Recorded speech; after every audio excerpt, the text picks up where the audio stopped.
Alright, what is good, ladies and gentlemen? It is the Master Ranker back again with another ranking, and tonight we are doing a ranking for all of these Skylanders games. We finally finished reviewing all these stories for each of these Skylanders games, and so we are doing a ranking for all of them. This is, once again, strictly the stories. It is not the games themselves, because I, for one, have not played all the games. I did watch playthroughs of every single one of the games. However, for certain ones, it's been years since I've watched the playthroughs for specifically Imaginators, and I don't remember if it was a while ago by now, but Spyro's Adventure and Giants, I don't remember if I wouldn't have seen the full gameplay of it when I was going back to watch the story, but yeah, for those games, it's also been a while since I've seen the playthroughs. Anyway, we are doing a ranking of all the stories for the games, similar to how I did reviews for each one of the stories, and so, yep, same deal as usual, and so we are going to be getting into it side style because there's not that many, only 6 games in the franchise, and so let us begin. Starting off with Spyro's Adventure. This was the start of the franchise. I would give this one probably, I'm going to be a bit harsh with this. I'm going to give it C tier. It's the start of the franchise, so it was basically just the introduction to the world. It's meant to introduce Chaos, Eon, the Core of Light, meant to introduce the world of Skylanders and stuff. This one specifically focuses on getting Chaos basically destroys the Core of Light, and so the goal of the game is to try to restore the Core of Light by collecting all of the elements to it. So there's not really too much to the story besides that. It's very basic compared to I mean, to be fair, every story in this franchise is pretty basic, but I think that this one is just kind of the most repetitive one out of all the games in the franchise, and so for that reason I'm going to give it only C tier. So yeah, if you want more in-depth thoughts on all the games, you can check out my reviews for them, as usual, and so yeah, I'm just going to give this one C tier. It's a bit too repetitive. It's still good, you know, it's a good introduction to the game. Chaos is the most fun in this game, I think, out of like, his character, like the way his character looks in this game, it's a lot more drastic compared to how he looks in some of the other games, and I think that the comedy, like the highlight of this game is definitely, I think, the comedic scenes with Chaos and Glumshanks, when Chaos is basically saying like, how, oh my god, how could the Skylanders defeat my plan? It's fine, I'll come up with a new plan that'll be impossible to defeat, and then in the very next scene it'll be like, skip ahead, the Skylanders defeat him once again, and so all the reactions of Chaos in this game are wonderful, and it is very fun to watch each time. So I'm going to give it C tier, and yeah.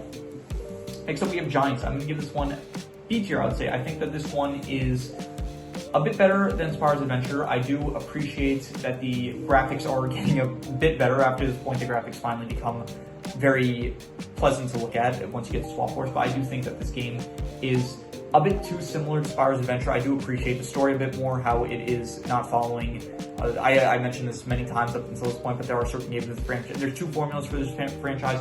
One that follows, where at the very start you have a clear goal in mind, where it's Spyro's Adventure, Swap Force, and Trap Team, where from the very start you know what the goal is. The objective in Spyro's Adventure is, okay, complete the Core of Light. The objective in, like, you have to collect all the materials for the Core of Light. In Swap Force it is save all the elementals from being equalized. In Trap Team it is capture all the Doom Raiders and defeat all the villains and stuff. And then you have games like Giants and Superchargers, where there is not a clear goal in mind. It is just basically you going from level to level, finding out new information, finding out what is the next thing you have to do. And so this is the first one of that type of formula, and I think that it is good. I do like the Archeans. I think that they are a nice addition to the world of Skylands, and they are mentioned in Spyro's Adventure as well, so to get more of a deep dive into the lore of them, I think is interesting. I think that the actual Archean Conquertron that Chaos is with is a fun addition to in this game, and I think that this one is just a bit more interesting compared to Spyro's Adventure because it's not as repetitive as Spyro's Adventure, which does feel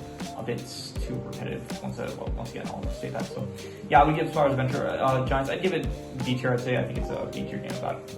Anyway, Swap Force. Swap Force, I'm going to say that this is an S tier game. I love this game. This is, I think, I'll say it now, I think it is probably my favorite one in the franchise. This game is just such a pleasant for me to watch each time. This is when the graphics of the franchise really start kicking into high gear. It looks very nice to watch, and I think that the story is great. The setting of the Cloud Cracker Island, Kingdom or Islands, I forgot what it's called specifically, but it is, I could look it up here, assuming that I have decent Wi-Fi. Here we go. Swap Force Cloud Break. Is that it? Cloud Break. Wait, Cloud Cracker Islands. Is that it? Am I getting that right? Cloud Break Islands. Okay, Cloud Break Islands. Yep. I'm thinking of Cloud Cracker Prison from Trap Team. Cloudbreak Islands, I think it is a great setting. I love the locations that it has there, the snowy areas, the desert areas, the swamp areas, and the forest areas. I think they're all very nice, and I just really love the characters. Flynn also up until all the games in this point has been great. This game you get introduced to Tessa, who I think she's a wonderful character in the franchise, and overall this game is my favorite. I love it. It is, yeah, it's the one that I think I probably have the most Skylanders for, and it was my favorite when I was a kid, I would say, and I think just this has remained my favorite Skylanders game up until my adulthood, so definitely I'm going to give it S tier. In terms of Trap Team, I'm going to say that this one is the most overrated game of the franchise, and I'm going to be really harsh. I'm going to give it a high B tier. I think that it is definitely still a good game. By no means is it a bad game, I would say.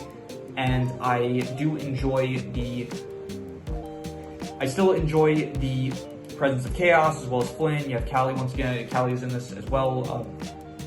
Tessa was Tessa in this? Yeah, she was in this actually. She did make a brief appearance. So. But overall, I would say that a lot of the villains, at the very start of the game, they get defeated very quickly, instantly by the Trap Team, and they just don't feel like that much of a threat. You win, like, the first level is already defeating Gulper. I don't really like the Golden Queen's motives. I think it's stupid. She just wants gold and stuff. Like, every other motive up until this point has been much better, with Chaos trying to take over Skylanders, which I think is much better. Chaos himself in this game, he does end up teaming up with the Skylanders, which I think is, pretty interesting. It's a nice, different kind of dynamic that's going on, which it does kind of get replicated later on with Glumshanks helping out the Skylanders. So, overall, I'm going to say it's B tier. I think for one, the art style doesn't look as good as Swap Force. Like, Swap Force looks very beautiful, and then in this game, it just kind of feels like a bit of a downgrade. Like, it still looks fine, but it's not really as good as Swap Force in my opinion. So overall, it is just, I would say, B tier. I like it still. It's still like a good game, but it does have problems that, yeah, it does also introduce, not even just Tessa, but you also have like Buzz and Mags, who I think are great characters in the franchise, very, very fun characters to add into the fold. And so there are definitely a lot of pluses about this game, but there are as well a lot of things that I feel hold it back from being one of the best games in the franchise. So anyway, Supercharges. This one was the most, I'm not going to say the most surprising. I did like it when I was a kid, but on rewatch, this one was really enjoyable, honestly. Supercharged, I liked it a lot, and I would give it, I'm not going to say S tier. I'm not going to say it was an S tier game, but I'm going to give it an A tier game. I thought that it was, this was very fun. I love the settings of this one with all the different terrains for land, sea, and sky.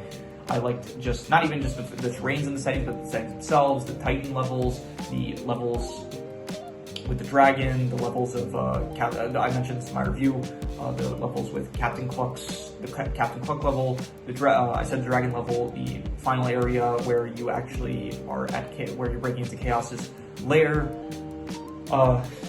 There are also some levels I didn't like as much, but most of the levels, the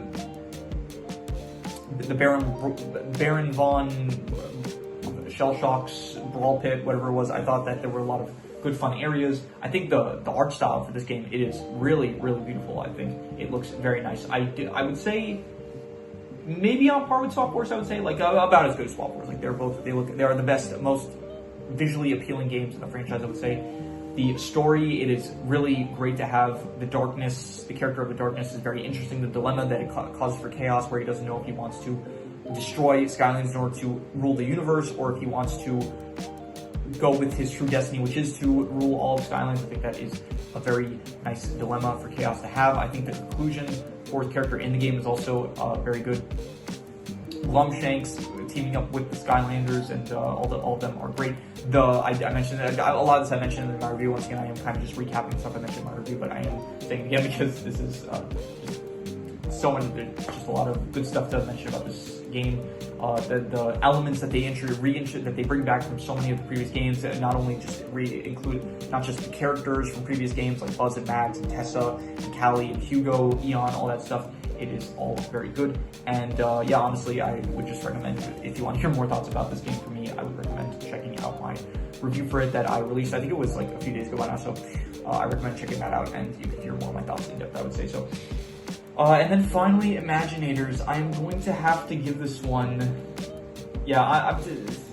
I don't know about F tier. I'm not going to call it F tier, but I'm going to call it B tier. I think I ended up giving this like a 5 out of 10. This game, this is sadly the most, I'm not going to say disappointing game in the franchise, but this is the worst game in the franchise in my opinion. I thought that Superchargers would have been a much better conclusion to the franchise. It would have been much better having the darkness itself as the final antagonist of the Skylanders fight, and then Chaos kind of redeeming himself, and then by the end of Superchargers, he's like at the academy, he's working with the Skylanders, and he's not like really, I thought that would have been like a nice, good conclusion to Chaos, where it's like he's, you know, kind of doing, kind of evil, still doing his evil stuff, but like he's with the Skylanders kind of, I thought it would have been like a nice conclusion. But in this game, you have basically Chaos, he's like, you know, back to his ways, which I think Chaos is still one of the highlights of this game. It's like Chaos is one of the only good things about this game. Other than that, like, I guess it is nice that you have the actual Skylanders themselves that are talking finally, and not just other characters like you have Spyro, Jetpack, Optimus, Stealth Out, like those kind of characters. The ones that are in the Netflix show, they talk in this game, and I think it is probably just promotion for the Netflix show. But even so, I do like them, and the fact that we do see them like, and they're talking and stuff, so I do think that is good.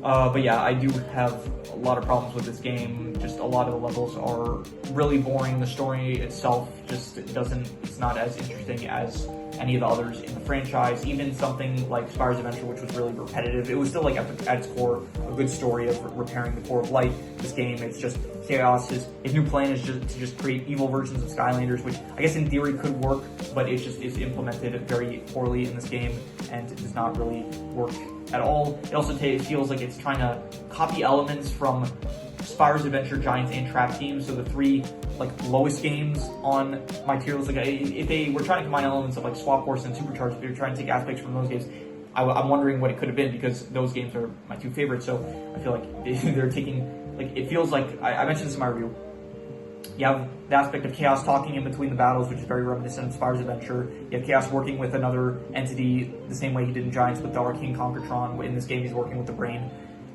And it feels like it's copying the style, I guess, or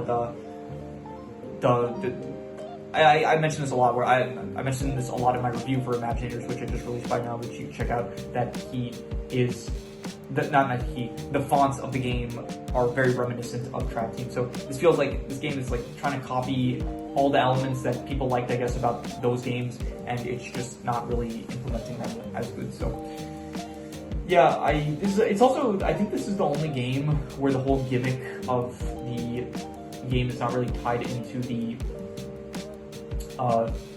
no, not the story. I was going to say the story, but that's not true, because you have Swap Force, where the actual swap mechanic has nothing to do with the story.